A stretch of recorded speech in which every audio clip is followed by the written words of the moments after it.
Hello, hello. Wow, I cannot believe that I'm making this video, and I can't believe that I'm going to be sharing all of this with the internet, but I wish that someone had been more open and honest with me and with where they were in the process of building a business. I think that this is going to be really freeing for all of us, but buckle up because we have a lot of news here, so let's get into it.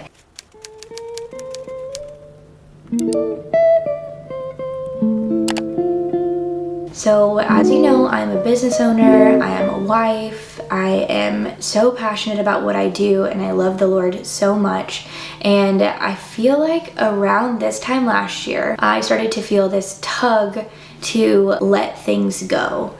And I didn't know what that meant. And I knew like it couldn't be from God because God had so clearly called me to business and had called me to this life. And I feel like since becoming a believer the last 9 years, I've just felt this breadcrumb trail of the Lord using different situations and signs and open doors to lead me to where I am. And so I feel like at the beginning of last year, I was like, okay, I'm finally like starting to arrive, you know, and that's a really fun feeling when you've just been going and pushing for years and years. But as I really leaned into my faith and just leaned into, again, inviting the Lord more and more into my life, I kept feeling like I was hearing him say to let go. And that was really confusing to me. So I just want to like paint the picture of kind of where I was. I had been married for about a year. And that first year was so beautiful, but was challenging, which a lot of people say. But it's interesting, like merging two lives into one. And then my businesses were growing and we were like closing amazing clients, working with amazing people, like getting really great results. So on paper, it all looked really beautiful. I had this amazing team that all I wanted to do was like take care of. I feel like everything was what it was supposed to be in my mind. And so when I started to hear this like gut instinct and like voice from the Lord, like let go, I was like, what do you want me to let go of? Like I'm stewarding all these things, I'm taking care of all of these things. And I really fought it and I was really confused, but everything felt really uncomfortable and misaligned. It was like I got everything that I wanted and I hated it. I hated it. Coming to terms with the reality of that is so sticky.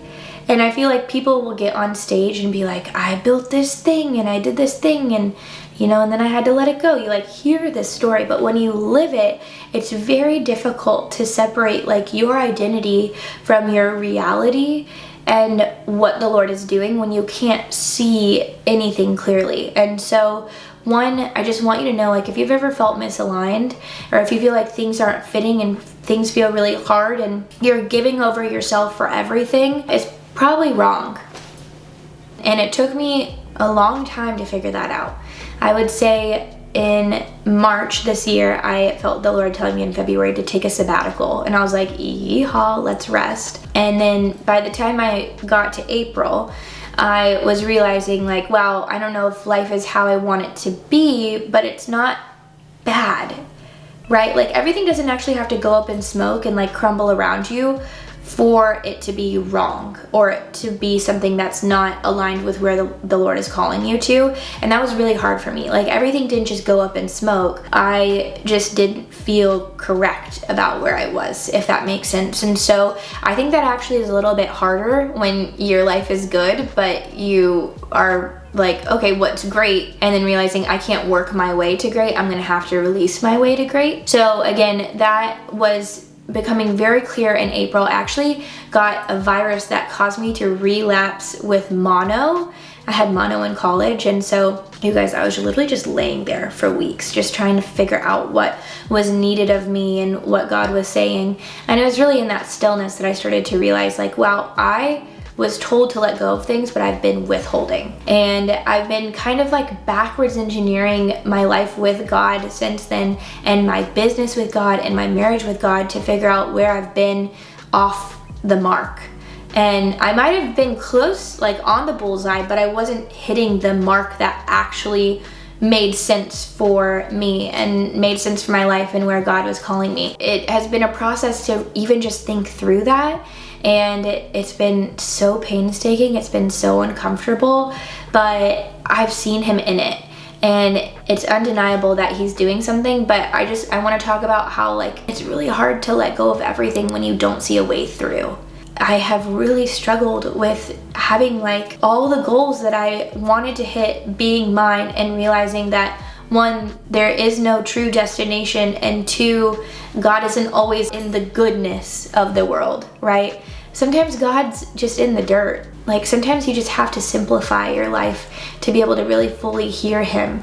And it is interesting to be married and to move through this and to try and explain my lack of clarity to someone that I love, to explain it to my family, to explain it to my clients, to explain it to everyone. But it is undeniable.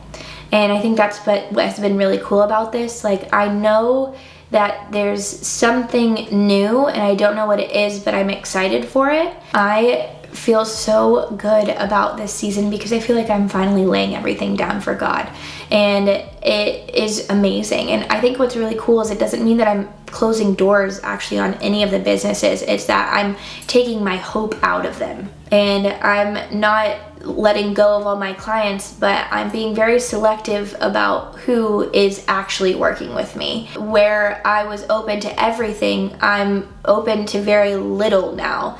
And I'm realizing that that discernment really is lacking in the business world, especially for believers. We are called to love everyone, but we're not called to work with everyone.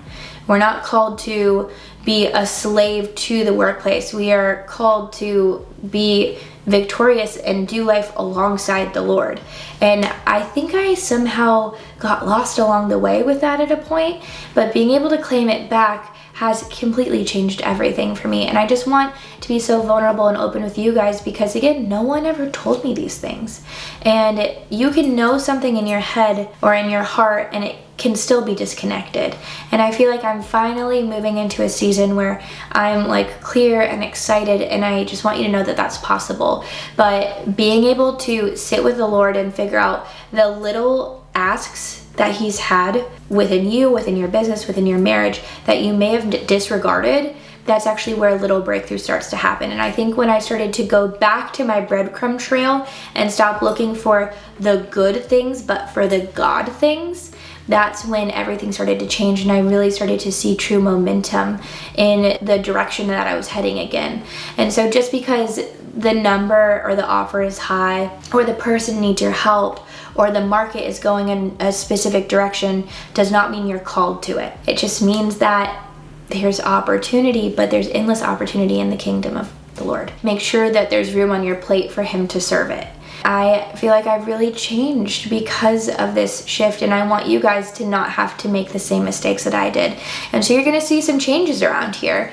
I'm ready to like fully live again. I'm ready to fully listen again, and I feel like I finally have space and time to do that. So if business isn't going your way, that's okay. If life isn't going your way, if marriage isn't going your way, that is okay. But bring the Lord into it to direct your steps instead of problem solving your way away from him. You will never be lost when you're next to the Lord. I've just seen that over and over, and even good intentions can get you away from God. Just focus on God intentions. Focus on prayer. Focus on really realizing in the process that it's the signs and wonders from the Lord that you want to follow, not just the opportunities and the hot things in the market. And so I'm excited, I'm scared, I'm saying no to a lot of money and a lot of different things that matter to me that feel really good, because I know that God is doing a great thing next, and I have no idea what it is, but I'll be available for it when it comes. And availability is not a bad thing. Just remember that. Like I got busy, and if the devil can't make you bad, he'll make you busy, my friends. So become available for what God's doing next. I just believe there's something so beautiful, and I'm excited to step into it. And I feel like wherever I go, so many are going to. So I just believe the same for you. With this update, I just want to say, like, stay tuned. And as I become more available, I'm excited to just let you into more pieces of my life and the process, because again, that's what I needed. Radical, open, and honest conversations and realities from the people that I was a few steps behind or was looking to when starting my journey. So just pay attention. You're going to see a shift here in a good way, and you're going to see, again, more vulnerability and more of like the decisions that I'm trying to make, and some of like the scary things that I'm stepping into that might not make sense. And I really pray that they give you license to do the same, because God really is moving. So thank you for being here. I am so excited for this new season, and I just love this family. So if you are seeing this for the first time, make sure you like, make sure you subscribe, join in, because we are about to go for a wild ride. And I love you guys. I'll see you in the next video.